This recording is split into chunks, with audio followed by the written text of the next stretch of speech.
All right, welcome back to Sweet Glamping Adventures Ranch. We're going to do a video today taking a look at the awning operation. We're also going to talk a little bit about why it's important to pay attention to the awning, especially when you are getting ready to leave.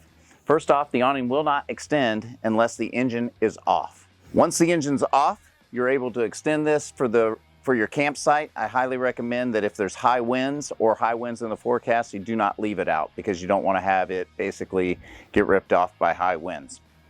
The one thing that I do want to emphasize is always make sure you come in through this door.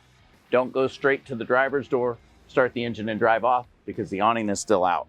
So with that said, come in here and you're going to use the awning switch, which is on the far left. You're going to press down in order to retract the awning. And it takes it about 30 to 45 seconds to get all the way in.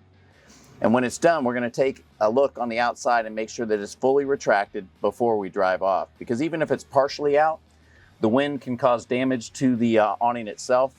So it's important not just to get it started in, but to get it all the way in. We've had about 3 years of operation and we've lost, I think it is 7 awnings. So don't be the next victim. So I'm checking it. Looks like it's completely stowed. And I'm looking on the front side, it's stowed on the front side as well. So with that said, that's how you operate the awning on these Freedom Elite RVs. And they all pretty much do the same thing, and the switch is in the same location, just on inside the stairs on each of them. Thanks for glamping with us.